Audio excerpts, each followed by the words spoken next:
Hello পাখিরা, অনেকদিন পরে এই স্টোরিটা নিয়ে আসলাম। আমি জানি এটার একদম ভিউ হবে না, কিন্তু আমি যখন শুরু করেছি স্টোরিটা শেষ করতে হবে এটা ভাবলাম। তার জন্য আর কি এক পার্ট নিয়ে আসলাম। আমি খুব তাড়াতাড়ি এটা শেষ করে দেওয়ার চেষ্টা করব। তোমাদের যেটা ভালো লাগে না সেটা করে আমার টাইম লস করার কোনো ইচ্ছে নাই। সো আমি এটা তাড়াতাড়ি শেষ করে দেব। ভালো লাগলে একটু লাইক কমেন্ট করো। আর আর কি বলবো, এই স্টোরিটা নিয়ে আমার কোনো এক্সপেকটেশন আর নাই, মানে সব কিছু নষ্ট করে দিয়েছো তোমরা। বেশি নামো কি, চলো। জাঙ্কুকে নাকি নতুন গান বের হবে স্টার স্টুডিওতে, তাই শোরগোল লেগে আছে। কাল গান রেকর্ডিং হয়েছে আর আজকে বিকেলের দিকে ভিডিও শ্যুট হবে। আর এদিকে আমি এই ড্রেস সেই ড্রেস বানাতে বানাতে ক্লান্ত। রাতে ঠিকমতো ঘুম হচ্ছে না, জমে থাকা পড়ার কারণে। সারাদিন খাটুনি খেটে রাত জেগে পড়তে হচ্ছে। যদিও এত বেশি পড়া না, কিন্তু ডেইলি পড়া, ডেইলি না পড়লে পড়ার পাহাড় জমে যায়। আমার বেলাও তাই হয়েছে, তাই জমে জমে অনেকগুলো হয়ে গেছে পড়া। ভার্সিটি শেষে স্টুডিওতে গিয়ে জাঙ্কুকের ড্রেস ডিজাইন করলাম। প্রায় শেষের দিকে, আধা ঘন্টার মাঝে কাজ শেষ হয়ে গেল। ফাইনালি ড্রেস ডিজাইন করা শেষ। আহা, আমার এতদিনের ঘুম জমা হয়ে আছে। কতদিন হলো ঠিকভাবে ঘুমাই না। আমি এবার ঘুমাতে পারবো। মনের শান্তিতে গুনগুনিয়ে গান ধরলাম। গাছের ছায়ার তলে তুমি বসেছিলে, লা লা লা লা লা। আয়নার দিকে তাকাতেই হুঁশ আসলো, এটা তো জাঙ্কুকের গান। তার উপর আবার ওরই নাচের স্টেপ। কি রে, আমি ওর গান গাচ্ছি কেন? তার উপর আবার ওর নাচ নাচছি। যাই হোক, সেদিন কিন্ডার গার্ডেনে গাওয়া প্রকৃতিতে তুমি গানটা খারাপ ছিল না। আবারও গানটা গুনগুন করে গাইতে গাইতে চললাম ইয়ঙ্গি স্যারের কাছে। স্যারের কেবিনের দরজায় নক করতেই উনি হাতে একটা চিপসের প্যাকেট ধরিয়ে দিল। কাজ শেষ তাই না? যাও সোফায় গিয়ে বসে কিছুক্ষণ রেস্ট করো। জাঙ্কুক একটু পরে চলে আসবে। আমি শুটিং এর ম্যাটার নিয়ে আপাতত একটু বিজি আছি। আচ্ছা দাঁড়াও, আমি ইয়নোকে বলে দিই। বলে ইয়নোকে ফোন করে আবারও কাজে লেগে পড়লো ইয়ঙ্গি। আমি চিপস হাতে নিয়ে সোফায় বসলাম, সামনে একটা স্ট্যান্ড ফ্যান। কিছুক্ষণ আগে কারেন্ট চলে গেছে, জেনারেটর অন করা, but AC of. Stand fan on করলাম, নর্মাল স্পিডে চলছে। কি শান্তি! সামনে লাল নীল ঝিলিক বাতি দিয়ে ডেকোরেশন করা, সত্যি অসাধারণ। ইয়োনো গিয়ে জাঙ্কুকের দরজায় নক করলো। এই জাঙ্কুক, তোর ড্রেস ডিজাইন করা শেষ, নিচে নেমে আয়। আচ্ছা, পানির বোতল পেরে তোর। জাঙ্কুক জানালার দিকে এক দৃষ্টিতে তাকিয়ে আছে। ইয়োনো ফ্ল্যাক্স হাতে নিয়ে আরাম করে বসলো। কি রে, নিচে যাবি না? ইয়োনো, একটা প্রশ্নের উত্তর দিবি? তুই তো প্রেম বিশেষজ্ঞ তাই না? হুম, কেন? আচ্ছা তাহলে বল, প্রেম কাকে বলে? এইটা শোনা মাত্রই ইয়োনোর মুখ থেকে পানি ছিটকে বেরিয়ে আসে। ভীষণ খেয়ে ওঠে, কাশতে থাকে সে। হঠাৎ এটা জিজ্ঞেস করার মানে কি? আহা, বলস না। এটা জিজ্ঞেস করার একটা মাত্রই কারণ হতে পারে, সেটা হলো তুই প্রেমে। আরে না না, কখনোই না, সম্ভবই না। তুই আর প্রেম? হ্যাঁ, কোনোদিনও না। এভাবে বলছিস কেন? তো বলবো না, সেবার যে ফ্রান্সে গেলে কনসার্ট করতে কতগুলো হট বেবি কিউট মেয়ে ছিল, ফিগারগুলো যা ছিল না রে। তুই তো থ্যাংক ইউ, ওয়েলকাম আর অটোগ্রাফ দিয়ে কেটে পড়লি। বাকি মজা তো আমিই নিয়েছিলাম। শ্রীলঙ্কায়ও একই কাহিনী। আর সেদিন ছিল ভ্যালেন্টাইন্স ডে, এত এত লাভ লেটার পাইলি, একটা খুলেও দেখলি না। চকলেট ডেতে কতগুলো চকলেট পাইছস, যে একটা কোম্পানি খুলতে পারতাম আমরা। কিস ডেতে মেয়েরা তোর হাতে। জাঙ্কুক বিরক্ত হলো। তুই কি আসলেই প্রেম বিশেষজ্ঞ? আমার তো মনে হচ্ছে তুই প্রেমে বিশেষভাবে অজ্ঞ। ইয়োনো জাঙ্কুকের গলায় হাত বুলিয়ে বলে, আরে মামা, হাইপার হচ্ছস কেন? শোন, এই বান্দা জীবনে 50টা প্রেম করেছে আর 39 বারই ছ্যাঁকা খেয়েছে। আচ্ছা, আমরা সেই টপিকে না যাই। এবার বল, কি যেন জানতে চেয়েছিলি? প্রেম কি? কিভাবে বুঝবি তোকে প্রেমের পীড়ায় ধরেছে, তাই তো? শোন, প্রেম হচ্ছে একটা ইজি কিন্তু ডিফিকাল্ট টাইপের সমীকরণ। তোর ভালো লাগার মানুষটা যদি তোর আশেপাশে থাকে, তাহলে তোর খুব ভালো লাগবে। সে তোকে বোকা দিবে, গালি দিলেও সেটা তোর অনেক বেশি ভালো লাগবে। মন চাইবে যে তাকে তোর সাথে শিকল দিয়ে বেঁধে রাখতে, যাতে তাকে তুই চোখে চোখে রাখতে পারিস আর অন্য কোনো ছেলে দেখতে না পারে। দিনে অন্তত কমপক্ষে একবার ওর দিকে না তাকালে তোর মাঝে একটা অস্থির অস্থির ভাব লাগবে। তাকাতেই শান্তি। ওকে নিয়ে তুই স্বপ্ন দেখতে পারিস বাই এনি চান্স। জানি এত কিছু তুই বুঝবি না। সহজভাবে বললে, অন্য কোনো ছেলের আশেপাশে তোর ওকে সহ্য হবে না। তোর শরীর হয় তেলে বেগুনে জ্বলে উঠবে, মাথায় খালি একটা ওয়ার্ডে আসবে, ও আমার, শুধু আমার। আচ্ছা বুঝলাম। তো একটা মেয়েকে কিভাবে ইমপ্রেস করা যায় কিংবা বাগে আনা যায়, বা মেয়েদের সম্পর্কে একটু খুলে বল আমায়। দেখো মামা, প্রথমত মেয়েটার বান্ধবীদের সাথে ভালো সম্পর্ক রাখতে হবে। তাতে তুই যে মেয়েটাকে লাইক করিস সে কি পছন্দ করে, কি পছন্দ করে না, কি চাই ইত্যাদি আঙ্কু ফাঙ্কু ইনফরমেশন তুই পেয়ে যাবি। দ্বিতীয়ত, একটা মেয়ে কখনোই খাবারকে কিংবা খুব বেশি হলে তার পছন্দের খাবারকে না বলতেই পারে না। একটা মেয়েকে কনভিন্স করার প্রথম উপায় হচ্ছে ওর পছন্দের খাবার খাওয়ানো। তৃতীয়ত, মেয়েরা সারপ্রাইজ, উপহার, গিফট ইত্যাদি অনেক লাইক করে। গিফটে তুই ওর প্রয়োজনীয় অপ্রয়োজনীয় শখের জিনিসপত্র দিতে পারিস। চতুর্থ, বি আর টোটাল লুচ্চা। লুচ্চা ছেলেদের উপর বেশিরভাগ মেয়েরা ক্রাশ খায়। তারপর হলো ঘাড়তারামি করা। মেয়েরা যত যাই হোক না কেন, ঘাড়তারামি ছেলেদের প্রেমে পড়বেই। মেয়েরা রুড, অ্যারোগেন্ট, হেডমওয়ালা ইত্যাদি টাইপের ছেলেদেরকে পছন্দ করে। তবে সবাই না, কয়েকটা মেয়ে আছে, এরা আবার এইসব ছেলে দেখলে পছন্দ তো করেই না, বরং নাক মুখ সিটকে এড়িয়ে যায়। আর পঞ্চম ব্যাপারটা হলো, সেই লেভেলে সিগারেট, মদ, গাঁজা খাবি, এতটাই খাবি যে তোর মাথার ভিতরে গাঁজা ঘুরবে আর গাঁজার ভিতরে মাথা। ইয়োনো জাঙ্কুকের দিকে তাকাতেই ওর তীক্ষ্ণ দৃষ্টি দেখে কেসে উঠল। ও আচ্ছা, সরি, ভুলে গিয়েছি, তুই তো আবার এসবের দিকে ফিরে তাকাস না। আচ্ছা যাই হোক, ষষ্ঠ, কিন্তু ওই মদ গাঁজাঘর ছেলের ওপরেই কিন্তু মেয়েরা। জাঙ্কুক ইয়োনোর দিকে খুন করে ফেলার দৃষ্টি নিক্ষেপ করে তার হাতা গোটাতেই ইয়োনো 2 মিটার সরে গিয়ে বলল, হ্যাঁ, যেটা বলছিলাম আর কি।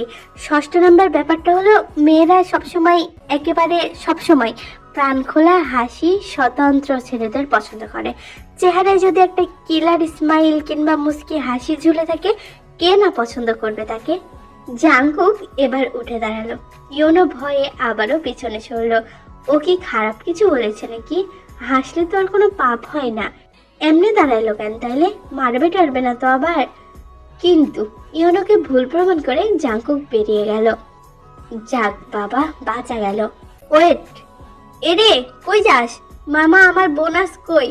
ফ্রি এতগুলো টিপস নিয়ে বোনাস না দিয়ে কই যাস তুই? ইয়ঙ্গি স্যারের কেবিনে আসলো। তার চোখ পাশে যেতেই সে দেখলো তে বসে বসে চিপস খাচ্ছে। পেছনে লাল নীল ঝিলিক বাতির আলো এসে তের চেহারায় পড়েছে। জাঙ্কুকের কাছে এই ব্যাপারটা বেশ রোমাঞ্চকর লাগলো। নিঃশব্দে রুমের লাইটটা অফ করে দিল। ক্লিক করে একটা ছবি তুলে নিল। তারপরে লাইট অন করে বলল, লাইট অফ কেন? আমি পেছন ফিরে দেখি জাঙ্কুক এসেছে। আমি কাজ ঝাঁকালাম। জাঙ্কুক এসেছে? গ্রেট। তে ওকে ড্রেস দেখাও তো, শুটিং শেষ করতে হবে। আমি চিপস হাতে নিয়েই বললাম, চলুন। স্টোর রুমে নিয়ে এলাম।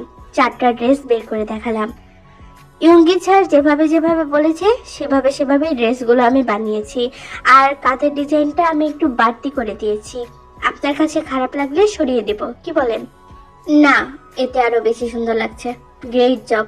আচ্ছা, এই ড্রেসটা কিসের? ও এটা তো মিস্টার বোগমের ড্রেস। ওনার কালকে কনসার্ট, উনি এই ড্রেসটা পরবে। এই ড্রেসটা এগুলোর সাথে অ্যাড করে নাও। কিন্তু এটা তো মিস্টার বোগমের। আমি বলেছি অ্যাড করে দিতে, কিন্তু পরে মিস্টার বোগমকে আমি কি বলবো? বলবে আমি নিয়ে নিয়েছি বলেই জামাগুলো নিয়ে চলে গেল। দেখেছো কেমন করে? আমি আর কাজই করব না। মিস্টার বোগমের জন্য ডিজাইন করা ড্রেসটা নিয়ে চলে গেল। এটা নেওয়ার কোনো মানে হয়? তোর আমার ভালো লাগে না। রেগে মেগে আমি ভার্সিটিতে চলে গেলাম। ক্লাসে ঢুকতে দেরি, কিন্তু আমার 3 বান্ধবী আমার উপর ঝাঁপিয়ে পড়তে একটু দেরি হয়নি। বাঘের মতো আমার সামনে ঝাঁপিয়ে পড়লো। নিঃশ্বাস নিয়ে ছাড়াই অনর্গল বলতে শুরু করলো, দোস্ত তুই ইয়োনোর সাথে শপিং এ গেছোস, আমাদের ডাকলি না? সাথে শুনলাম আইয়ুর ম্যানেজার জেহপ ছিল, তোর আশেপাশে এত হট কিউট হ্যান্ডসাম ড্যাশিং পোলা কেন ঘুরে? কি বইলা পটাশ, বল না। তুই জেহবের সাথে কি কি করস এটা বলতো। জেহব আর তুই শপিং এ একলা একত্রে? উফ, কি বলিস এগুলো উল্টাপাল্টা কথা যত সব। ছানা মোবাইল বের করে দেখালো। ভালো করে দেখ, সোশ্যাল মিডিয়াতে তোর নামে আর এই ছবির ছড়াছড়ি। আর একটু ভালো করে দেখ তের ব্যাগ ইওনোর হাতে। তোদের মাঝে কিছু তো একটা চলছে। I am damn sure. কত কেয়ার দেখ, আহা ভালোবাসা। কি সব বলতেছিস? আচ্ছা কাহিনী শোনাগে কি হয়েছে? আরে কাহিনীটা আমি জানি, আমি বলতেছি। কাহিনী হচ্ছে ইওনো and Tae sitting on a tree, KISSING। Lisa, কি বলো সেগুলা? যে হপের কথা ভুলিস না আবার, ওই যে আইয়ুর ম্যানেজার। এবার সবাই একসাথে বলতে শুরু করে, Tae and J Hope sitting on a tree, KISSING। আচ্ছা এটার মানে কি? তোমরা কি কেউ জানো? জানলে আমাকে কমেন্টে বলো কেমন। আমি 2 হাত দিয়ে কান চেপে ধরে আছি, সহ্য হচ্ছে না। আর এই সবগুলো ভুলভাল বলতেছে। কেন যে আমি স্টার স্টুডিওতে জব করতে গেলাম। অন্ধকার থাকতেই ঘুম ভেঙে গেল জাংকুকের। লক্ষ হাজার মেয়ের চোখের ঘুম কেড়ে নেওয়া জাংকুক যেন আজ নিজেই ঘুমাতে পারছে না। অনেক রাতে যাও ঘুম আসলো, তাও অল্পক্ষণের জন্য। তার পার্সোনাল লাইফটা তাকে খুব বেশি করে জ্বালাচ্ছে। তার বাবা কেন তাকে ইগনোর করে? কেন তার কোনো খোঁজ খবর নেয় না? কেন তার সাথে একটাবার কথা বলে না? তার ছেলের এই যে জনপ্রিয়তা, তার কি মন চায় না একবার ছেলের থেকে তার আনন্দটা ভাগ করে নিতে? কেন তার বাবা নিজে কথা না বলে তার ম্যানেজারকে দিয়ে তাকে কথা বলায়? যদি বছরে একবার কথা হয় তবুও তার ম্যানেজার বলে, কেন বাবা বলে না? কথাগুলো ভাবতেই জাংকুকের মাথা ঝিমঝিম করছে। তার মাঝে মাঝে মনে হয় তার বাবা তাকে কুড়িয়ে এনেছিল। নিজের সন্তান হলে তো এমন করতো না। তার মা মারা যাওয়ার পর থেকে তার বাবার এই বদল। তবে কি সত্যি তাকে কুড়িয়ে এনেছিল? মাথাটা তার ঝিমঝিম করছে। মনে হলো চারিদিকে কারা যেন অসংখ্য কাসর বাজাচ্ছে। সেই অসহ্য ঝনঝনানি শব্দ শুনতে শুনতে সে ক্রমশ কোথায় যেন তলিয়ে যাচ্ছিল। হঠাৎ আলোর ঝিলিকের মতো তার মাথায় এলো, জানেন ওই জাংকুক বেটা আস্ত ইবলিশ, ইবলিশ শয়তানের নানা, হিরো আলম মার্কা ছাগল। ফিক করে হেসে উঠল জাংকুক। এই মেয়েকে তার খুব ভালো লাগে, অকারণেই ভালো লাগে। বলা বাহুল্য গুণবতী মেয়ে। নিউকামার হয়েই আইয়ুর মন জিতে নিয়েছে। তারপর অফিসের সবার। ভাবতেই অবাক লাগে। মেয়েটার কথা ভাবলেই তার কাছে যেন শান্তি লাগে, অনেক শান্তি। মেয়েটা যখন তাকে বকে তার কাছে মনে হয় কি শ্রুতি মধুর কথাই না বলছে। ইয়নো ছাড়া তাকে কখনো কেউ এভাবে বকে না। যদিও মেয়েটা ইয়নোর থেকে তাকে বেশি বকে। মোবাইল অন করে সেদিন ইয়ঙ্গি স্যারের কেবিনে নেওয়া ছবিটা অন করলো জাংকুক। মেয়েটা কিভাবে চিপস খাচ্ছে যেন রাক্ষস। খেয়াল নেই যে লাইটটা অফ হয়ে গেছে। পেছন থেকে তার ছবি কেউ তুলে নিয়েছে। মেয়েটাকে রাক্ষসের মতো দেখাচ্ছে। এমন লাগলেও জাংকুকের কাছে এটা বেশ মজাদার আর সুন্দর একটা সিন। হঠাৎ তার একটা চিন্তা মাথায় এলো। সাথে সাথেই ইয়ঙ্গি স্যারকে কল লাগালো। তেহিয়াও, বেগমের ড্রেস তৈরি তো? আজই কিন্তু তার কনসার্ট। 1 ঘন্টার মাঝে সে এখানে আসছে। তে মাথা দোলালো। হ্যাঁ তৈরি। স্টোর রুমে এসে ড্রেস খুঁজতে গিয়ে মাথায় আকাশ ভেঙে পড়লো। এই রে, জাংকুক যে সেদিন মিস্টার বেগমের ড্রেস জোর জবরদস্তি করে নিয়ে গেল। এখন আমি মিস্টার বেগমকে কি বলবো? হঠাৎ মাথায় এলো জাংকুকের বলা। বলবে যে আমি নিয়েছি। যদি আমি এটা বলি তাহলে তো আমাকে মাটিতে জ্যান্ত পুঁতে আসবে। দেখি মার্কেটে গিয়ে দেখি কি করা যায়। আমি ঘূর্ণিঝড়ের গতিতে মার্কেটে গিয়ে টর্নেডোর গতিতে ফিরে এলাম। হাতে আমার সিম্পল সাদা টি শার্ট আর ব্ল্যাক জিন্স, সাথে ফেব্রিক্স পেইন্ট। কি আঁকবো, কি আঁকা যায়? মাথায় এলো সানা বলেছিল বেগম নাকি একটা লুচ্চা টাইপের ছেলে, কিন্তু কাজের সময় বেশ সিরিয়াস মুডে থাকে। হয়ে তো গেল। টি শার্টের ওপর বড় করে বার্গার আকৃতি মেপে নিলাম। মেপে নেওয়া অংশে পুরোটা লাল রং করে নিলাম। তারপর একটা চেহারা, অর্ধেক কালো অর্ধেক সাদা। নিচের দিকে তার বিপরীত দিকে কালো আর সাদা। ডান। বাকিগুলো এমনি র্যান্ডম ডিজাইন। আল্লাহ তালাই জানেন কি হবে আজ আমার। এমন আঙ্কু ফাঙ্কুর ডিজাইন দেখে যদি মিস্টার বেগম রেগে যায়। আধা ঘন্টার পর স্টোর রুমে একজন লোক এলো। ড্রেসের ধরন দেখে বুঝলাম বড় মাপের একজন মানুষ। সেটা বড় কথা নয়, বড় কথা হচ্ছে বেডায় নক করে নাই কেন। এই যে হ্যালো মিস্টার, কোনো রুমে ঢোকার আগে নক করতে হয় জানেন না? লোকটা সানগ্লাস খুলতে খুলতে বলে, ও সরি, বাট দরজা তো খোলাই ছিল, সো আমিও ঢুকে পড়লাম। By the way, where is my dear, নামটা যেন কি? তেহিয়ং। হ্যাঁ, সে কই? আমি তেহিয়ং। কেন, আপনি কে? ওয়েট, তুমি আসলেই চেনো না আমি কে? আচ্ছা যাই হোক, বলে দিচ্ছি। আমি হলাম the great fashion Prince charming and the great handsome idol park Begum. আমি চোখ ড্যাব ড্যাব করে তাকালাম। নাম শুনে নিশ্চয় স্তব্ধ হয়ে গিয়েছো তাই না? সমস্যা নাই, এখন তুমি খুশির চোটে চিল্লাতে পারো। আমি টি শার্ট ওনার সামনে ধরে বললাম, এই যে আপনার ড্রেস। বেগম মনে মনে ভাবছে ব্যাপারটা কি, মেয়েটা চিল্লাচ্ছে না কেন? এতক্ষণে তার চিল্লিয়ে বিল্ডিং ফাটিয়ে হাত বাড়িয়ে অটোগ্রাফ চেয়ে সেলফি তুলে নাম্বার চেয়ে নেওয়ার কথা। মেয়েটা কি আসলেও আমাকে চিনে না? মনে হয় কাজ সেরে তারপরে চাইবে। বেগম ড্রেসের দিকে তাকালো, হাতটা তার থুতনির নিচে রেখে বলে, আমার স্পষ্ট মনে আছে আমার ইনফরমেশন ফাইলটাই ডিজাইনের ডেসক্রিপশনে এমন কিছু লেখা ছিল না। এবার আমার শরীর থেকে ঘাম ছুটছে। আমি এবার শেষ, ব্যাস, end of my life, career, dream, সব। But I like it miss they, অনেকটা আমার ক্যারেক্টারের সাথে যায়। Great job. By the way, তোমার গালে এটা কি, কেক? বলেই বেগম আমার গালের নিচে হাত দিয়ে কালো রঙের পেইন্ট হাতে নিয়ে নিজের মুখে নিতে নিলে আমি হাতটা ধরে ফেললাম। হ্যাঁ, এটা কেক, বাট আপনি কেন খাচ্ছেন? আপনার হেলথের জন্য ভালো না। এই যে আপনার জিন্স, অটোগ্রাফ দিবেন না প্লিজ, একটা অটোগ্রাফ। বেগম এবার আমার হাত তার হাতের মুঠোয় নিয়ে পকেট থেকে মার্কার বের করে সাইন করে দিল। আমার হাতের উল্টো পিঠে চুমু খেয়ে আমার চোখে চোখ রাখলো। Thank you very much beautiful. আমি মিনমিনিয়ে বললাম, লজ্জা বেটা। কিছু বললেন? লাক, বেস্ট অফ লাক আপনাকে। Allah might blast you. কি বললেন? Bless, bless, Allah might bless you. বেগম মুচকি হেসে ড্রেস নিয়ে চলে গেল। লুচ্চা পলা একটা। ঘড়ির দিকে তাকিয়ে দেখি অনেক দেরি হয়ে গেছে। ব্যাগ নিয়ে ছুট দিলাম ভার্সিটির দিকে। ভার্সিটিতে গিয়ে দেখি স্যার এখনো আসেনি, বাট সবাই মিলে মোবাইলের দিকে গভীর মনোযোগ দিয়ে কিছু একটা শুনছে। তখনই মনে পড়লো জাংকুকের নতুন গান রিলিজ হয়েছে 3 দিন আগে, যদিও আমি দেখিনি। হঠাৎ জিমিন এসে ঝাঁপ দিল আমার উপর। তারপর আমার 2 কাঁধ ঝাঁকিয়ে বলল, দোস্ত, জাংকুকের নতুন গান দেখেছিস? আচ্ছা শোন না, জাংকুক এত ড্যাশিং কেন?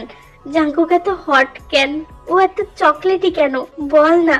উফ, ওর সব ফেস দেখলে মনে হয় গাপুস করে খেয়ে ফেলি। এত এত, উফ, আমি জ্ঞান হারাবো, মরে যাব, বাঁচাতে পারবে না কেউ। দোহাই লাগে আমারে স্যার। আরে ধুর, ছাড়বি তো নাকি? এমনি ঝাঁকাচ্ছিস কেন? ফাজিল। জাংকুক কিউট, হ্যান্ডসাম, ড্যাশিং আর হট কেন সেটা আমি কিভাবে জানবো? ওরে গিয়ে জিগা। ইস, বাহু দুইটা বিষ করে ফেলেছিস, ব্যথা করতেছে এখন। দোস্ত, তুই জাংকুকের নতুন গানটা দেখেছিস? 3 দিনেই 90 মিলিয়ন ভিউ। মাই গড, জাংকুকের চেহারাটা দেখে মন চাই, উফ, এত হ্যান্ডসাম, এত হ্যান্ডসাম। এই দেখ, ভিডিওটা দেখ, ক্রাশ খাইতে বাধ্য হবি তুই। আমি এসব দেখে কি করব? যা ওদিকে যা, অনেক পড়া জমে আছে আমার। আহা, দেখ না, অনেক সুন্দর। এই মায়ের কাছে তোরা আবার জিজ্ঞেস কেন? গানটা ছেড়ে দে না, আমি তো কেঁদেই দিয়েছিলাম। বাট লাস্টের সিনটা দেখ, আহা, জাংকুককে কাঁদলেও কত কিউট লাগে, অসম। জিমিন তাই করলো, গানটা ছেড়ে দিল। আমার কানে ভেসে আসলো তার গানের লাইনগুলো। ভিডিওতে দরজা বন্ধ করার আওয়াজ ভেসে এলো। গান শোনার সময় আমি প্রায় স্তব্ধ হয়ে গিয়েছিলাম। প্রতিটা লাইন যেন বোঝাচ্ছে জাংকুকের একাকিত্ব খুব গভীরভাবে। চারিদিক থেকে যেন তাকে বেষ্টন করে আছে। কিন্তু জাংকুককে তো দেখে মনে হয় না কখনো যে তাকে একাকিত্ব কখনো ছুঁয়েছে। আমার জাঙ্কুকের প্রতি হঠাৎ ঘৃণা একপাশে সরে গিয়ে কৌতূহল জেগে উঠল।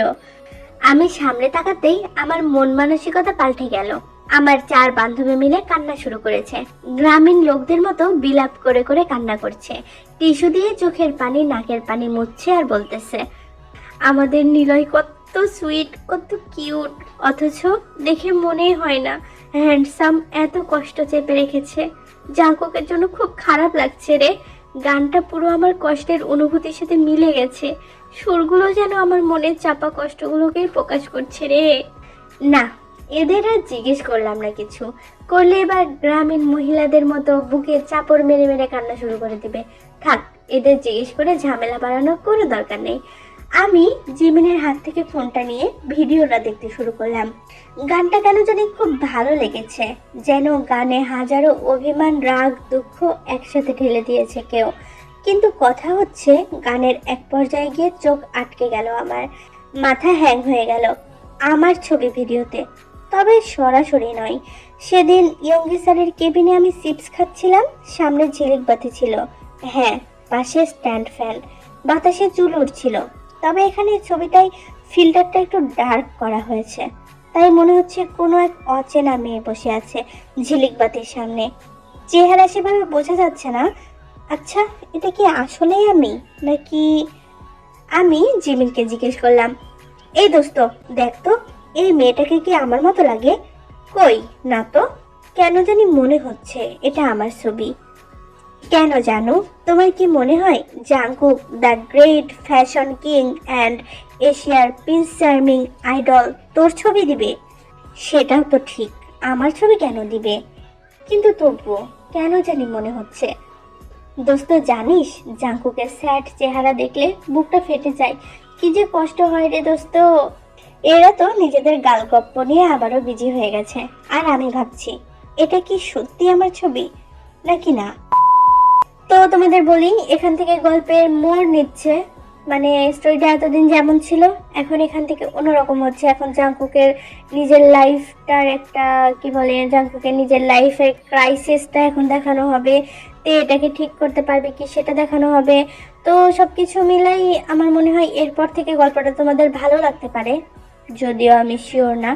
যদি ভালো লাগে তাহলে আর কি একটু আমাকে কমেন্ট করে বলো, তাহলে আমি পরে পার্ট আবার দেওয়ার চেষ্টা করব, না হলে আমি বেশি কষ্ট করব না।